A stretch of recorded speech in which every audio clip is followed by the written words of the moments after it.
Berlin, February 14, 1945. Joseph Goebbels, the Reich's master of propaganda, sat alone in his study. His pen trembled as he wrote a single name, Patton. For 12 years, he had told Germany that Americans were weak, soft, mongrelized, incapable of real warfare. But German soldiers retreating from France told a different story, not of brutality, but of abundance. Endless tanks, unlimited ammunition, chocolate bars in every American ration while German troops starved. We knew we had lost when we saw their rations, one captured sergeant said. How do you defeat a nation with that kind of abundance? The name became a curse whispered in foxholes. Even saying it aloud seemed to summon doom. This is the story of what Goebbels wrote when the lies finally broke, when one American general destroyed everything the Third Reich believed about itself. The propaganda minister sat alone in his dim study on the Wilhelmplatz, the leather of his chair creaking beneath the weight of a man who had once commanded the will of millions. Outside, the city groaned under the pressure of Allied bombers, distant thunder that rolled through the night like the breath of an approaching storm. Joseph Goebbels, architect of the Third Reich's mythologies, dipped his pen into ink that seemed darker than usual, the nib scratching across the page of his private diary with a sound like fingernails on stone. The name he wrote, Patton, appeared in letters that trembled slightly, as if the hand itself had recoiled from forming the syllables. In that single word, written in the failing light of a regime that had promised 1,000 years, lay the confession of a nation's deepest fear. This was not supposed to happen, not to them, not to the armies that had rolled through Poland in weeks, that had brought France to its knees in 42 days, that had pushed to the gates of Moscow and made the earth itself seem to bend beneath their treads. The German war machine had been built on the mythology of invincibility, on the carefully constructed narrative that Goebbels himself had spun from whole cloth and parade ground spectacle, a story of supermen, of destiny written in blood and iron, of a warrior race that would reshape the world in its image. For years, that story had held. For years, German mothers had sent their sons eastward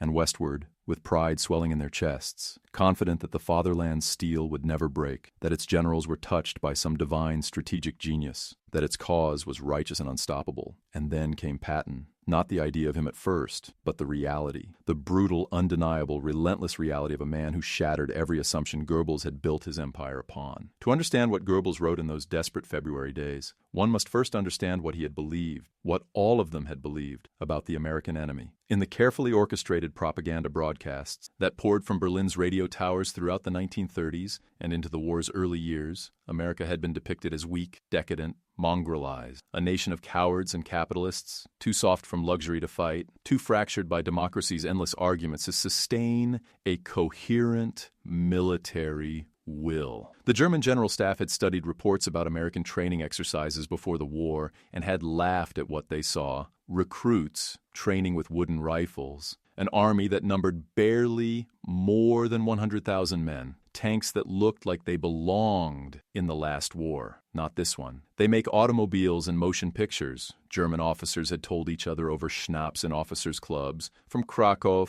to Calais. Not soldiers. Even Hitler himself had dismissed the American fighting capacity. In his mind, shaped by crude racial theories and wishful thinking, the United States was a polyglot chaos. Blacks and Jews and Italians and Irish all jumbled together without the pure Aryan blood that supposedly made German soldiers superior. How could such a mongrel nation produce warriors? How could a people raised on jazz music and Hollywood films understand the brutal necessities of total war? The propaganda posters plastered across occupied Europe showed American soldiers as gangsters with Tommy guns, or as fat capitalists smoking cigars while European children starved. Radio broadcasts mocked President Roosevelt as a cripple manipulated by Jewish advisors, mocked the American boys who would supposedly crumble the first time they faced the battle-hardened veterans of the Wehrmacht. German soldiers heading west to man the Atlantic Wall in 1944 had been told they were facing an inferior enemy, one that would break and run the moment real fighting began. It was a beautiful lie, and for a while, it sustained them. But lies, no matter how beautifully constructed, cannot stop tank treads. They cannot deflect artillery shells. They cannot hold ground against an enemy that has learned not just how to fight, but how to wage industrial-scale warfare with a ferocity born not of ideology, but of terrible, focused competence. The German soldiers who first encountered Patton's Third Army in the summer of 1944, as it broke out from Normandy and began its furious drive across France. Discovered something that shattered every assumption they had carried into battle. They discovered that the Americans did not fight like they had been told Americans would fight. There was no hesitation, no softness, no collapse in the face of hardship. Instead,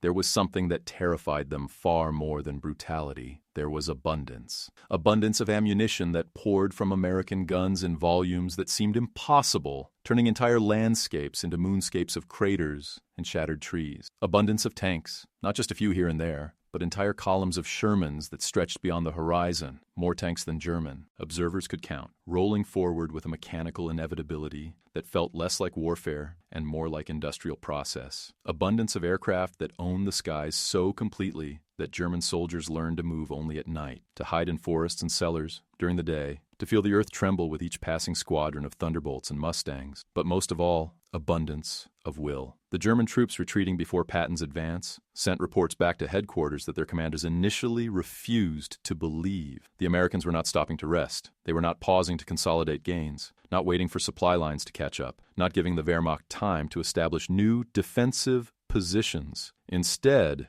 Patton's columns moved with a speed and aggression that seemed inhuman. 20, 30, sometimes 40 miles in a single day, grinding forward even when their tanks ran low on fuel, pushing exhausted infantry beyond what German doctrine said was the limit of human endurance. They fight like machines, one German lieutenant wrote in a letter intercepted by Allied intelligence. But machines that never tire, never stop, never give us a moment to breathe. Another report, this one from a panzer commander who had fought on the Eastern Front and thought he had seen the worst war could offer, described something more disturbing than the American firepower. They do not fear death the way we were told they would. They come forward even under heavy fire, not with the fanaticism of the Russians, but with something colder, professional, businesslike. They kill us the way one might complete a job on an assembly line, efficiently, without passion or mercy. And at the center of this American storm was Patton himself, a figure who seemed designed to mock everything the Nazi leadership had believed about their enemies. George S. Patton Jr. was not supposed to exist, not in the world that Goebbels had constructed. He was old by combat standards, nearly 60 when he led the Third Army across Europe, an age when most warriors had long since retired to teach or plan or simply remember. He commanded an army that included black soldiers and Jewish soldiers and immigrants from every corner of the earth. The very mongrelization that Nazi ideology claimed would produce only weakness. He led men who had been civilians just years before, factory workers and farmers, shopkeepers and students, not the professional warriors that Germany had spent decades breeding and training. And yet, he won. Again and again and again, he won. Not through superior numbers alone, though he had those. Not through better technology alone, though American industry provided that too. He won through something the German general staff had not accounted for. Leadership that combined classical military genius with a uniquely American kind of audacity. He moved faster than doctrine said was possible. He attacked when conventional. Wisdom said he should defend. He pursued defeated enemies with a relentlessness that gave them no time to regroup, no space to establish new lines, no hope that the onslaught would ever end. The German high command began tracking his movements with the kind of obsessive attention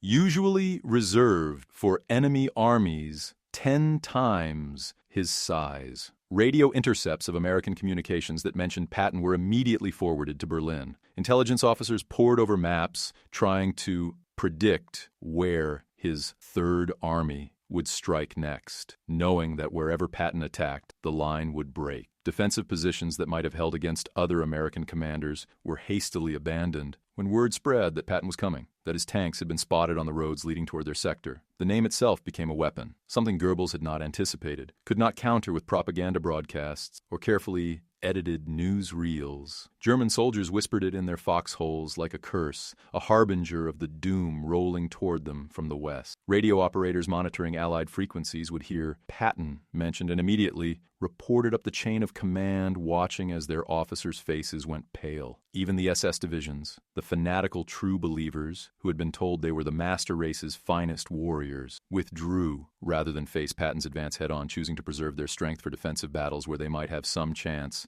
rather than be ground to pieces by the American war machine at its most efficient. "We do not fear the Americans," captured German officer told his interrogators in late 1944. "We fear him." and we fear what he represents. What Patton represented was the collapse of every myth that had sustained the Third Reich's war effort. The myth of Aryan superiority dissolved in the face of an American general who outthought, outmaneuvered, and outfought the supposedly brilliant German officer corps. The myth of American weakness evaporated as Patton's Third Army liberated more territory more quickly than any Allied force in the European theater, covering distances in weeks that had taken German armies months during their years of conquest. The myth that democracy made nations soft and indecisive shattered against the reality of a citizen army that fought with discipline, courage, and a terrible competence that came not from ideology, but from something deeper, a sense that they were fighting for something worth fighting for, not merely fighting because a dictator commanded it. In the winter of 1944-45, as Patton's army smashed through the German counteroffensive at the Battle of the Bulge, executing a 90-degree pivot of his entire Third Army in the middle of a Belgian winter, moving nearly 250,000 men and thousands of vehicles over icy roads to relieve the besieged 101st Airborne at Bastogne in less than 72 hours, the German propaganda apparatus simply stopped trying to explain him. How could you tell your people that the enemy they had been assured was inferior had just accomplished a military maneuver that German commanders privately admitted was impossible? How could you maintain the fiction of supremacy when Patton did, in 3 days, what the German General Staff said could not be done in 3 weeks? You couldn't. So instead, you fell silent. Or you wrote in your private diary the thoughts you dared not speak aloud. Joseph Goebbels had always understood power through narrative. He had risen to prominence not through military genius or administrative competence, but through his ability to tell stories that made people believe in the Führer, believe in the cause, believe that Germany's destiny was manifest and unstoppable. His entire career had been built on controlling the story, on shaping perception, on ensuring that the German people saw reality through the lens he provided. When German armies had marched into Paris, he had crafted the newsreels that made it seem like destiny unfolding. When the Wehrmacht had pushed deep into Russia, he had written the speeches that promised final victory was just beyond the horizon. But what could he say about Patton? What narrative could contain this American general who moved too fast, hit too hard, and won too often? In his diary entries from early 1945, documents that would not be discovered until after the war's end, after Goebbels himself had chosen suicide over capture, the propaganda minister revealed something he could never have admitted in public: fear. Not the fear of losing, though by February 1945, even the most fanatical Nazi knew the war was lost. No, this was something more personal, more ideological. It was the fear that everything he had built his worldview upon had been a lie. Patton moves across Germany like a force of nature, Goebbels wrote on February 14th, his handwriting growing more erratic as the entry continued. Our generals speak of him in whispers, as if even saying his name aloud might summon him to their sectors of the front. The troops we send against him do not simply retreat, they collapse. Not through cowardice, but through recognition that they face an enemy who cannot be stopped by will alone, who cannot be defeated by ideology or belief in racial destiny. He continued, "We told our people that Americans were weak, that their society had made them soft, that their mixed blood had robbed them of warrior spirit. And yet this man, this American, demonstrates a military genius that rivals anything our vaunted general staff has produced. Worse, he does so while commanding an army of those very mongrels we assured our people could never fight effectively. What does it mean when the mongrels defeat the master race? What does it say about our fundamental premises?" These were not questions Goebbels could ask publicly. To voice such doubts would be treason, would be the ultimate betrayal of the ideology he had spent 2 decades promoting. But in the privacy of his study, as Soviet armies closed in from the east and Patton's Third Army drove deeper into Germany from the west, he could not escape the terrifying implications of what he was witnessing. The Americans were not supposed to be able to do this. They were too divided, too democratic, too comfortable in their capitalist prosperity to develop the hardness necessary for total war. Their soldiers were supposed to be boys playing at warfare, not men who could match and exceed the professional brutality of the Wehrmacht. Their generals were supposed to be political appointees and industrial managers, not commanders who could execute maneuvers that left German staff officers shaking their heads in reluctant admiration. And yet they could, and yet they did. And in doing so, They destroyed not just German armies, but German certainties. There was something else in those diary entries, something that went beyond military analysis or ideological crisis. There was a quality of almost childlike bewilderment, the confusion of a man whose entire understanding of the world had been built on premises that reality was now methodically destroying. Goebbels wrote about the reports flooding into Berlin from German troops who had been captured by Patton's forces, reports that described not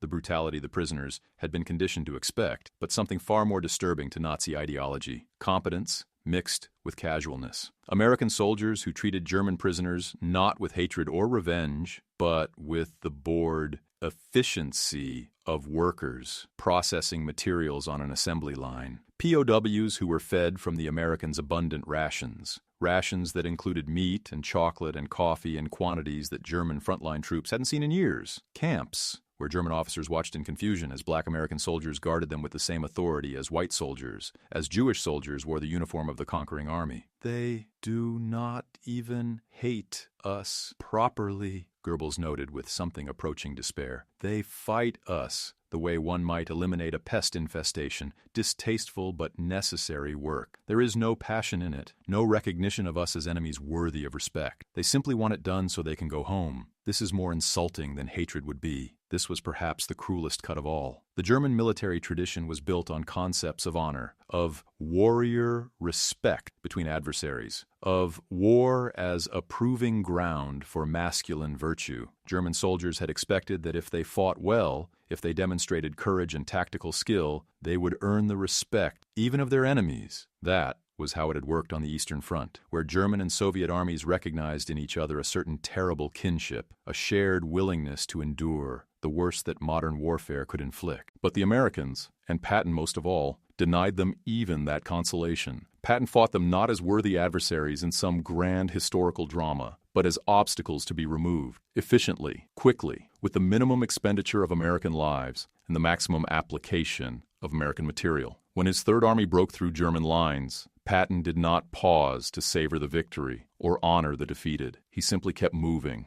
already focused on the next objective, the next city to liberate, the next German formation to destroy. There was something deeply American in this approach, pragmatic, results-oriented, impatient with ceremony or tradition when there was work to be done. It was the attitude of a nation built by people who had crossed oceans to escape old hierarchy, who had conquered a continent through determination and innovation, who had built the world's most productive economy by focusing on what worked rather than what aristocratic tradition said was proper. And it was exactly this quality that made Patton so terrifying to the German leadership. He wasn't trying to prove German theories wrong through some grand ideological counterstatement. He was simply winning over and over in ways that made German theories irrelevant. By March 1945, when Patton's Third Army crossed the Rhine River, executing a crossing so swift and successful that he famously stopped in the middle of the bridge to urinate into the river, a gesture of contempt that would have been impossible to imagine from any German general. Goebbels had largely stopped writing about military strategy in his diary. The entries from those final weeks of the Reich are surreal, detached, alternating between desperate propaganda plans that would never be implemented and personal reflections on the collapse of everything he had believed. On March 23rd,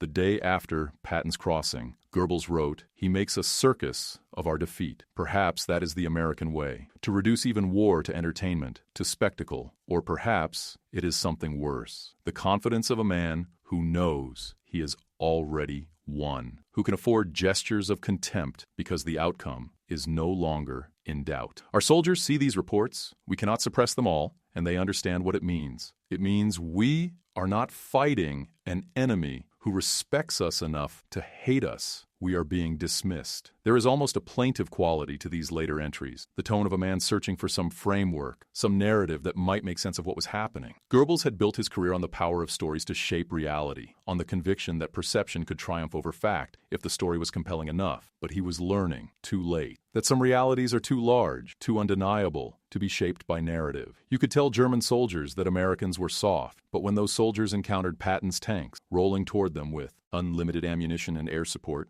the story collapsed. You could broadcast propaganda about American decadence, but when German prisoners were fed better by their captors than they had been by their own army, The propaganda became a bitter joke. The story had failed. And for a man like Goebbels, whose entire identity was wrapped up in his ability to control narrative, this failure was more than military. It was existential. There was one symbol that appeared repeatedly in the accounts of German soldiers who encountered American forces in 1944 and 1945. One image that seemed to encapsulate everything that terrified and demoralized them: American rations, K rations, and C rations, distributed to every American soldier. Individual packages containing not just food, but cigarettes, candy, coffee, matches, toilet paper. German troops who captured American supply dumps would find warehouses stacked floor to ceiling with these individual rations, enough to feed entire armies for months. They would open the small cardboard boxes and find portions that a German frontline soldier